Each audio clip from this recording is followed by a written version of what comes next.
வேலூர்ல விஜய் அவர்கள் ஒரு கூட்டத்தை நடத்தியிருக்கிறார். முதன்முறையாக சேர் போட்டிருக்கிறாங்க, இருக்கைகள். அதே போல பந்தலும் அமைச்சிருந்தாங்க. விஜய் அவர்கள் இந்த கூட்டத்துல பேசும்போது திடீரென உடைந்து அழுதிருக்கிறார். காரணம் என்னன்னா, என் மீது அவதூறு பரப்புறாங்க. நிறைய பேர் குற்றச்சாட்டுகள் வைக்கிறாங்க. ஆனா அவங்களுக்கு தெரியல, விஜய் மீது அவதூறு வச்சா அது மக்கள் மீது அவதூறு வைக்கிற மாதிரி. விஜய்க்கு அரசியல் தெரியாதுன்னு சொன்னா அது மக்களுக்கே அரசியல் தெரியாதுன்னு சொல்ற மாதிரி. ரத்தமும் சதையும் மாறி விஜயும் மக்களும். இது சென்சிட்டிவான ஒரு சென்டிமெண்ட் இது அப்படின்னு சொல்லி அழுதிருக்கிறார். எப்படி பார்க்கறீங்க விஜயோட உரை? முதல் அவர்களுக்கு நன்றி சொல்லணும். எதுக்கு நன்றி சொல்லணும்னா, சேர்லாம் போட்டிருக்காங்க, நிறைய பேருக்கு இருக்கைகள் கொடுத்துருக்காங்க, மேலே ஷாமியானா போட்டிருக்காங்க.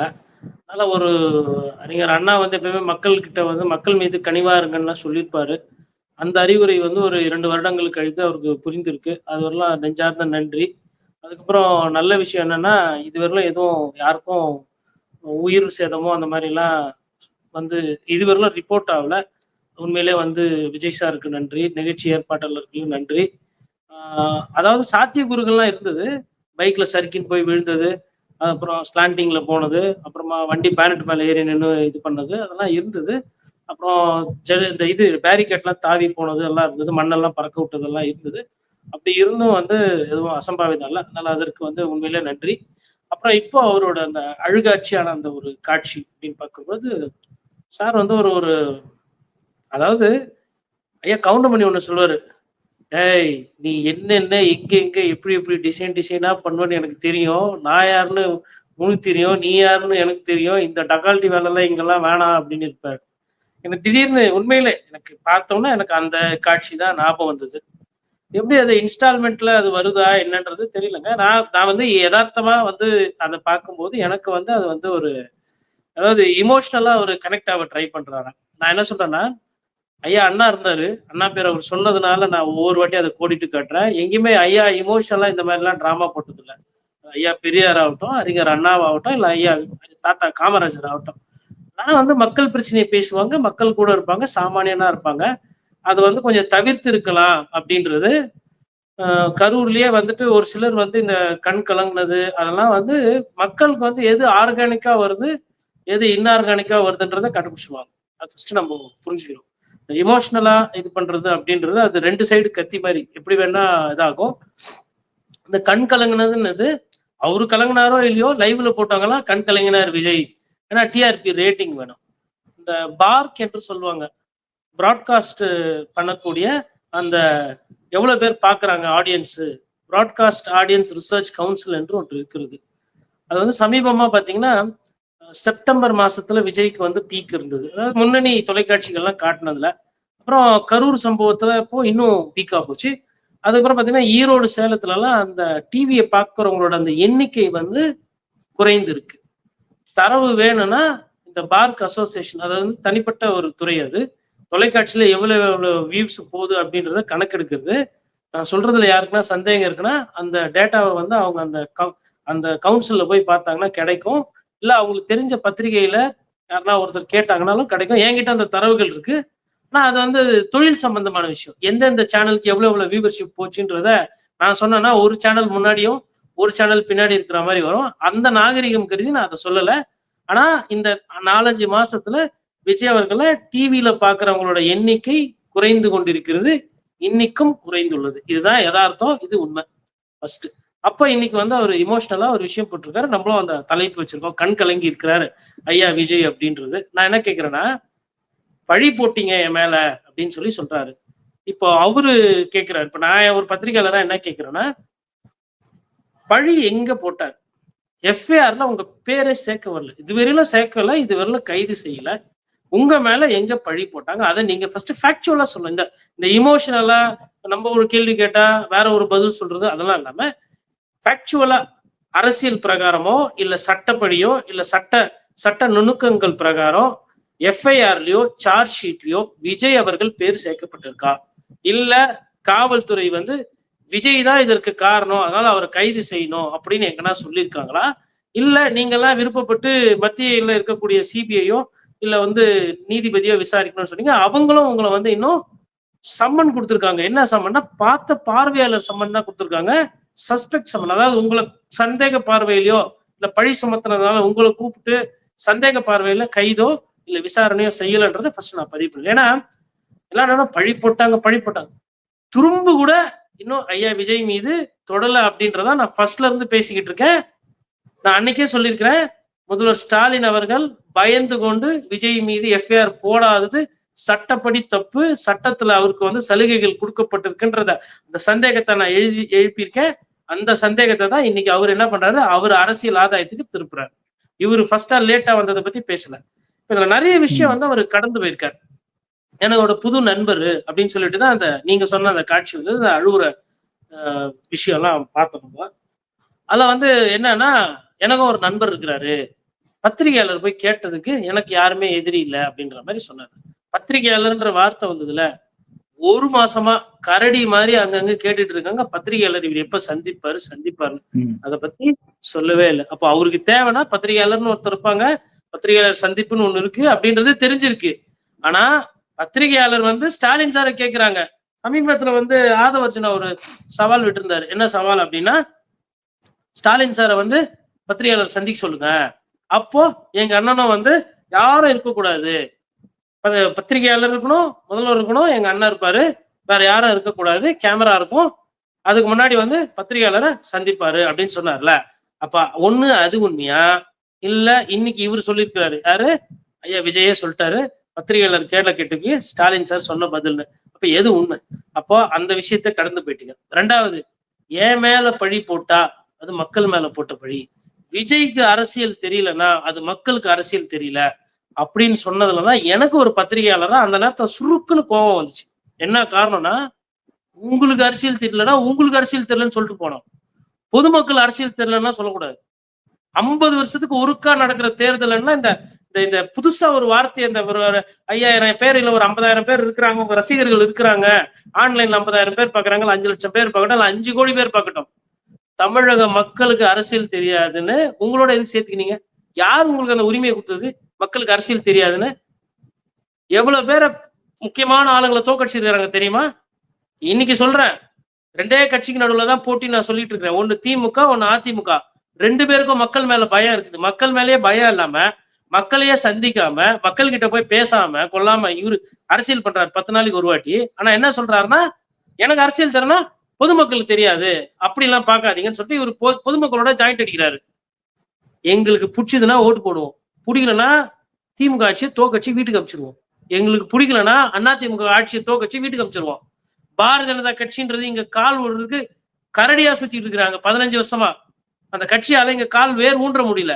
இந்த கட்சி எடுக்காத நடவடிக்கை இல்லை, பண்ணாத முயற்சி கிடையாது. அதிமுக உடைக்க பார்த்தாங்க, செங்கோட்டையனை கூப்பிட்டு பார்த்தாங்க, ஓபிஎஸ் கூப்பிட்டு பார்த்தாங்க, சசிகலா அவர்களுக்கு ஒரு சில அடுக்கம் இருந்தது, செந்தில் பாலாஜியை கைது செய்தாங்க. இப்பொழுதும் திமுக ஒரு சிலர் சொல்றாங்க அழுத்தம் இருக்கு பாரதிய ஜனதா கட்சி மூலமா, இவ்வளவோ மக்கள் பாக்குறாங்க. அப்போ மக்களுக்கு வந்து ஒரு தெளிவு இருக்கு. காங்கிரஸ் கட்சி எதுக்கு ஓட்டு போடல? நீங்க நட்பு சக்தின்னு பாராட்டினீங்களா, எதுக்கு ஓட்டு போடல? அரசியல் தெளிவு இருக்கிறதுனால தான் போடல. நான் இதனால வந்து திமுக சிறப்பான ஆட்சி கொடுக்குது, விஜய் சார் கேட்ட கேள்வி எல்லாம் நான் கடந்து போறவன் கிடையாது.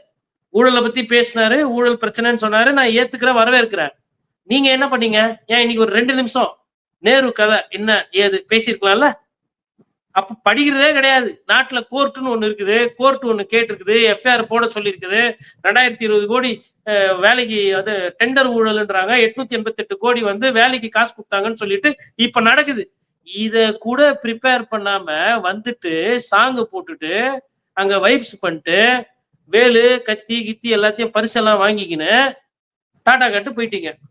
என்ன எது இப்ப நான் சொல்லிட்டா உங்களுக்கு அரசியலே தெரியல. இந்த 3 நாளா நடந்த சம்பவங்கள் என்ன தமிழ்நாட்டுல? ஒண்ணு, நேரு அவர்கள் மீது எஃப்ஐஆர். இன்னொன்னு, சட்டமன்ற கூட்டத்தொடர் முடியுது கடைசி நாள், அன்னைக்கும் அரசியல் பேசப்பட்டது. அதுக்கப்புறம் இவரு சொல்றாரு, மத்ததெல்லாம் பேசினாரு இல்லையா, இவர் மேல என்ன வந்தது? கோர்ட்டுல பணம் கட்ட சொன்னாங்களா, ஃபைன் கட்ட சொன்னாங்களா 1.5 கோடி? ஊழலை பத்தி பேசுறீங்களா, கருப்பு பணத்தை பத்தி பேசுனீங்களா? என் மேல ஃபைன் கட்ட சொல்லிக்கிறாங்க. ஒரு தன்னிலை விளக்கம். சொத்து மதிப்பு கேட்டீங்கல்ல, புலி படத்துல எவ்வளவு வாங்கினீங்க பணம்? நான் வந்து நேரு சூப்பரு, செந்தில் பாலாஜி சூப்பரு, இவரு அண்ணாமலையார்கள் வந்து எதுவுமே பண்ணாம ஒரு பாஜக பெரிய தலைவர், அவர் மேல விமர்சனம் இல்ல. நயினார் வந்து 4 கோடி ரூபாய் வந்து ட்ரெயின்ல போனப்ப ஊராமுட்ட காசு. அதுக்கப்புறம் தங்கமணி வந்து ஒண்ணுமே பண்ணல, அப்புறாணி. வேலுமணி வந்து பாவம், மோடி அவர்கள் வந்து திறமையானவர்களா நான் பேசல. நீங்க உங்களுக்கு இதெல்லாம் தெரியுமா? இதுதான் அரசியலா? பேசுறீங்கல்ல. இப்ப நான் சொல்றேன்ல, நானா பிரிப்பேர் பண்ணிட்டா பேசுறேன். அவர் பேசுனதுக்கு இப்ப நம்ம டீகோட் பண்ணிட்டு இருக்கிறோம். ஏன் இதெல்லாம் பேசல? எனக்கு தெரியாது. எழுதி வச்சுன்னு படிக்கிறது. மக்கள் பிரச்சனையை எழுதி வச்சுன்னு பேசும்போதே இவ்வளோ டயலாகு, சாங்கு, அப்புறம் ஒரு ஒரு 30 பேசுறதே கொஞ்ச நேரம். அதுல அப்படியே மைக் விட்டு அப்படியே தள்ளி போயிடுறாரு. சார், நீங்க படம் நிறைய நடிச்சு நல்லா ஓடி இருக்கு சார். ஸ்டேஜ்ல அதெல்லாம் பண்ணாதீங்க. அது என்ன அதே மாதிரி இன்னைக்கு பாருங்க, பிரம்மாண்ட கூட்டம் காலியா? ஏன் காலி? ஏன்னா ஷாமினா போட்டதுனால ட்ரோன் பறக்க விட முடியல. ஆனா விஜய் அதுக்கு வேற ஒரு காரணம் சொல்றாரு. எங்களுக்கு வந்து கண்டிஷன் அதிகமா போடுறாங்க. ஒரு கூட்டத்தை கூட நடத்த விட மாட்றாங்க.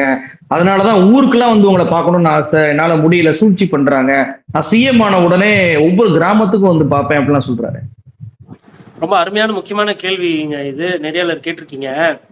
கண்ணு நல்லா நான் தான் கண்ணாடி போட்டுன்னு இருக்கிறேன். எனக்கு கண்ணுல பிரச்சனைங்க. இயற்கை அவ்வளவுதான் கொடுத்தது. புஸ்தகம் படிச்சு, பேப்பர் படிச்சு, டிவியை பார்த்து, இது கம்ப்யூட்டரை பார்த்து மாதிரி ஆயிடுச்சு. ஐயா நல்லா இருக்காரு. என்னை விட சூப்பரா இருக்கிறாரு. அதெல்லாம் நான் ஒரு ரசிகன் தான். ஆனா கண்ணு தெரிதா இல்லையா? தாவி தாவி வந்தாங்களே பாஸ் இல்லாம, அவங்க எல்லாம் யாரு?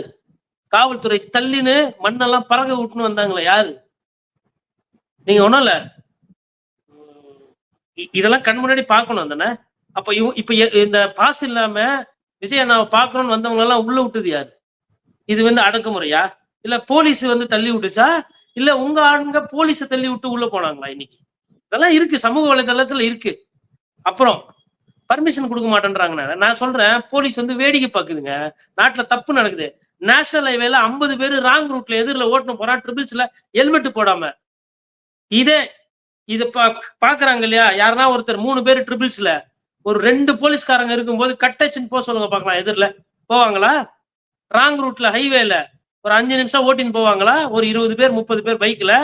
யாரு கொடுக்குற தைரியம் இது? எங்க அண்ணன் கூட்டம் போடுறாரு, நாங்க இப்படிதான் போவோம். அப்ப நான் எப்படி பாக்குறேன்? காலக்கேயர்கள் திருவிழா அங்க நடக்கப்பட்டது நான் பாத்துக்கவா? பர்மிஷன் கொடுக்கலன்றீங்க.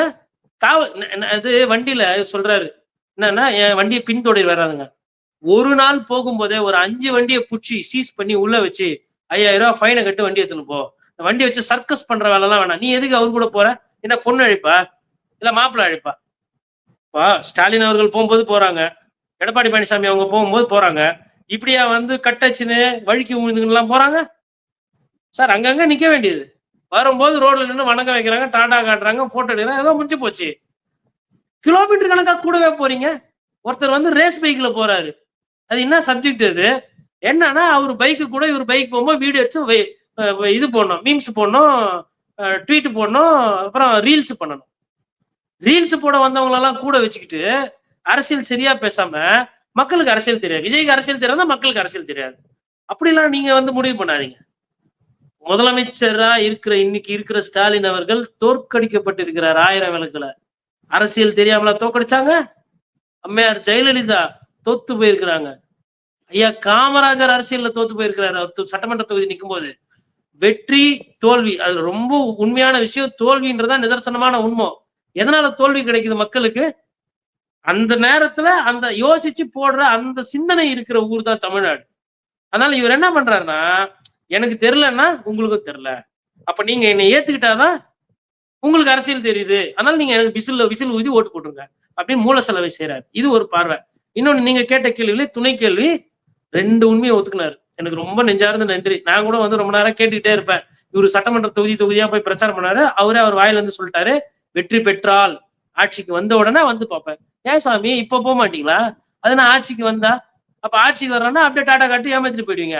ஃபர்ஸ்ட் தேர்தல் நிற்கும் போது மரியாதையை தெரிஞ்சுக்கங்க, மாண்பை தெரிஞ்சுக்கங்க, அரசியல் தெரிஞ்சுக்கங்க. உங்களுக்கு தான் ஓட்டு வேணும். மக்களுக்கு எல்லாம் வந்து அவங்களுக்கு அவங்களோட விஷயம் இருக்குது. ஓட்டு வேணும்னா போடுவாங்க, இல்லைன்னா போட மாட்டாங்க. அது பிரச்சனை கிடையாது. ஊடு ஊடா போய் ஓட்டு கேட்க வேண்டியது எந்த அரசியல்வாதியோட கடமை? யாரு உங்களுக்கு அரசியல் சொல்லி கொடுத்தது? அண்ணா அண்ணான்றீங்களே, இப்ப நான் கேட்கிறேன், அண்ணாவோட ஒரு ஒரு ஒரு கொள்கை வாரிசா மக்களை போய் ஓட்டு கேட்க கூட முடியல. எதுக்கு நீங்க எல்லாம் அரசியல் வரீங்க? ஊடு ஊடா போக மாட்டாராம். சரி, ஊடு ஊடா வரவானா சாமி, கிராமம் கிராமமா ஜெயிச்ச உடனே நீங்க தானே கண்டிப்பா வந்துருவீங்க. அதாவது உங்களுக்கு இப்ப தேவைப்படும் போதே வரல, போக மாட்டீங்க. இவரு போவாராம் கிராமம் கிராமமா. எப்படி முகமூடி போட்டு நைட்ல போய் தங்கி கிராம கிராமமா போவாரா இவரு? இவரு கிராமம் கிராமமா போயிருந்தாருன்னா இந்த நேரம் இந்த கூட்டம் இந்த மாதிரி இருக்காது. பார்க்கணும், விஜய் அண்ணாவை பார்க்கணும். விஜய் அண்ணா கூட செல்ஃபி எடுக்கணும், விஜய் அண்ணாவை தடவி பார்க்கணும், விஜய் அண்ணாவுக்கு ஃபிளைங் கிஸ் கொடுக்கணும், விஜய் அண்ணாவோட ரீல்ஸ் போடணும், ஃபேஸ்புக்ல ஃபயர் விடணும். பாத்தியா நான் எப்படி நின்னேன்? யாருன்னா ஒருத்தர் அந்த கூட்டத்துல புஸ்தகம் கொடுத்து பாத்தீங்களா? இதுவரையில புஸ்தகமே கொடுக்கல. இப்ப பாப்பாங்க. நான் சொல்றது ஒவ்வொன்றும் சரி பண்ணினே வராங்க. சந்தோஷம், ரொம்ப சந்தோஷம். குடிக்க தண்ணி வச்சிருக்கீங்க, சாமினா போட்டுக்கிறீங்க, வேலூர்ல நெஞ்சார்ந்த நன்றி. புஸ்தகம் கொடுங்க, அவரை படிக்க சொல்லுங்க. அட்லீஸ்ட் புத்தகம்னு ஒண்ணு இருக்குது, அது கொடுக்கணும். கத்தி கொடுக்குறீங்க, என்ன பொருள் கொடுக்குறீங்களா? பர்த்டே எதனா வெட்ட போறீங்களா? கேக்கு ஆல்ரெடி பைத்தியக்கார பசங்க நிறைய பேர் வந்து பட்டாக்கத்தியை வச்சுக்கின்னு போட்டோ எடுத்து ரீல்ஸ்ல போட்டுக்கிறாங்க. தலைவருக்கு போய் கத்தியை கொடுக்குறீங்க, வெள்ளி கத்தி, அப்புறம் நீட்டு கத்தி. அவர் என்ன என்ன குதிரையில ஏறியாங்கன்னா ஜான்சி ராணி மாதிரி சண்டைக்கு போறாரா அம்மையார் மாதிரி? அப்போ எல்லா பொருளும் கொடுக்குறாங்க, அவரும் வாங்கி வச்சுக்கிறாரு. அதாவதுங்க, மக்கள் பத்தின சிந்தனைன்றது அந்த இடத்துல. இதெல்லாம் வந்து எனக்கு இந்த மாதிரி பரிசு எல்லாம் கொடுக்காதீங்க, வீட்டுல வைக்க இடம் கிடையாது. இப்போ ஒரு அறிவிப்பு, இதெல்லாம் ஏலம் விடுவேன், இந்த ஏலத்துல வர காசை கட்சிக்காக செலவு பண்ணுவேன் அப்படின்னு இந்த நொடியில சொல்லியிருந்தா சபாஸ் எம்ஜிஆர் ராப்பா இது. ஆனா என்ன சொல்றாரு, 50 வருஷத்துக்கு ஒரு வாட்டி நடக்குமா? என்ன இந்த பேய் குழந்தை படம் பார்த்திருப்பீங்க நீங்க, இந்த 666 ஜென்ம நட்சத்திரமா என்னமோ ஒண்ணு, இந்த மாதிரி ஒரு பிறவி பிறக்கிறது அபூர்வம் அப்படின்னு 2 பாதிரியார் பேசிட்டு இருப்பாங்க. அந்த டேமன் ஒரு கேரக்டர் ஒண்ணு வரும், அப்புறம் தலையில முடிய வெட்டி பார்த்தா 666 இருக்கும். அந்த மாதிரி என்ன இப்ப 50 வருஷத்துக்கு ஒரு வாட்டி சிறப்பாகி போச்சு? ஏன் நடுவுல யாருமே அரசியல்வாதி வரலையா 50 வருஷத்துல? 50 வருஷத்துக்கு உங்களுக்கு முன்னாடி வந்த எம்ஜிஆரும் அதற்கு முன்னாடி வந்த ஐயா அண்ணா வச்சு எப்ப பார்த்தாலும் 50 வருஷம் படம். சரி, 50 வருஷம் ஆகுதுன்னு தெரியுதுல, ஈரோடு கிழக்குல என்ன பண்ணியிருந்தீங்க? விசிலிச்சிருந்தீங்களா? ஏன் ஈரோடு இடைக்கு தேர்தலில் நிக்க வேண்டியதானே? அன்னைக்கும் அதே தீய சக்தி திமுக தானே, அதே அன்னைக்கும் ஊழல் சக்தி அண்ணா திமுக தானே. உங்களை ஈரோடு கிழக்குல நிக்க வேணாம்னு யார் சொன்னது? எல்லாம் வந்து நிதர்சனம். ஆனா ஓகே, இப்ப அவரு பேசின ஒரு சில விஷயங்கள்ல அப்படின்னு பார்த்தா கரண்ட் இஷ்யூஸ் பேசியிருக்காரு. கரண்ட் இஷ்யூஸ்னு கரண்ட் பில்ல பத்தி பேசுறாரு. Timing correct, super. ஏன்னா கரண்ட் பில்ல குறைச்சு கொடுத்தா அது எந்த புண்ணியவான் குறைச்சு கொடுத்தாலும் நன்றி. அது வந்து ஸ்டாலின் ஐயா வந்து தெரிஞ்சு கரண்ட் பில் ஏத்த விட்டாரா என்னன்னு தெரியல. எனக்கு வர செய்தி என்னன்னா, நிறைய இடத்துல கரண்ட் பில் வந்து ரீடிங் எடுக்கிறதுல பழைய ரீடிங் எடுத்து போட்டு இருக்காங்க. ஏன்னா பில்லு ஜாஸ்தியா காட்டினா ஜனங்க டென்ஷன் ஆகி ஓட்டை மாத்தி போட்டுருவாங்கன்னு சொல்லிட்டு கணக்கு எடுக்கிறது கிடையாது. இது நான் சொல்ற ஒரு பத்திரிக்கார, அவருக்கு இது தெரியுமான்னு கூட எனக்கு தெரியாது. இவர் பேசுறாரு கரண்ட் பில். சரி, பேசுறதுல சந்தோஷம். இப்ப நம்ம சொல்லிட்டோம், படிக்கட்டும். அவர் மாணவரா அவர் படிச்சு வரட்டும். கரண்ட் பில்லுல மீட்டரு நிறைய இடத்துல போய் கலையமா எடுக்கிறது கிடையாது. ஏன்னா வெயில் காலம் இனி வர்றது. போய் வீடு வீடா நீங்க கரண்ட் எடுத்தீங்கன்னா பில்லு ஜாஸ்தியானா இருக்கும். ஆனா அவர் கேட்கிற அந்த 100 யூனிட் 200 யூனிட் வந்து நீங்க குறைக்கணும்னு சொல்லி கேட்டது, அறிவித்ததுதான் கேட்கிறாரு. வரவேற்கிறோம். ஊழல் பத்தி பேசினாரு, வரவேற்கிறோம். ஊழலை பத்தி இன்னும் தீர்க்கமா அவர் பேசியிருக்கணும். அமலாக்கத்துறைனா என்னன்னு சொல்லணும், எதுக்கு என்ன பண்ணணும்ன்றதெல்லாம் கேட்டிருக்கணும். ஊர்ல இருக்கிறவங்க எல்லாரும் பேசிட்டு இருக்கிறாங்க அதை பத்தி, இந்த எஃப்ஐஆர் பத்தி, இடி பத்தியும். ஒண்ணு இடி தப்புன்னு ஒரு வாதம் இருக்கு, இடி செய்யறது சரின்னு ஒரு வாதம் இருக்கு. ஆனா இடியை பத்தியுமே எதுவுமே பேசாம மோடி அவர்கள் கீழே இருக்கிற இடியை பத்தி அமைதி காத்துட்டு போயிட்டீங்க. என்டிஏ அப்படின்னீங்களே, என்டிஏ கூட வந்து சிபிஐ, இடி, எலெக்ஷன் கமிஷன் எல்லாம் இருக்கே, அதை பத்தி எல்லாம் ஏன் பேசல? இப்ப அது அரசியல் இல்லையா? 1ஆம் தேதி வர்றாரு, நமக்கு எல்லாம் பிடித்தவர் ஐயா மோடி. அவரை பத்தி ஒரு 2 வார்த்தை பேசுறது, இந்த 2 வார்த்தை அப்படியே லைட்டா உங்களுக்கு பிடிச்ச மாதிரி ஒரு 2 பஞ்சு டைலாக் பேசிருக்கலாம்ல. இல்ல இப்படி எம்ஜிஆர் மாதிரி மோடி ஜி ஐம் வெயிட்டிங் அப்படி சொல்லிக்கலாம்ல. மோடி அங்கிள் அப்படின்னா சிஎம் அங்கிளை விட இன்னும் கிளாப்ஸ் நல்லா வந்திருக்கும். கூஸ் பம்ப்ஸ் மொமெண்ட், இதோ எதிர்த்து விட்டார் எங்கள் ஐயா அப்படின்னு பேசியிருப்பாங்க. பேசல. சரி, அவரு கூட வேணாம், அமித்ஷா அவரும் வந்துட்டு போயின்னு இருக்க போறாரு, பேசலாம்ல.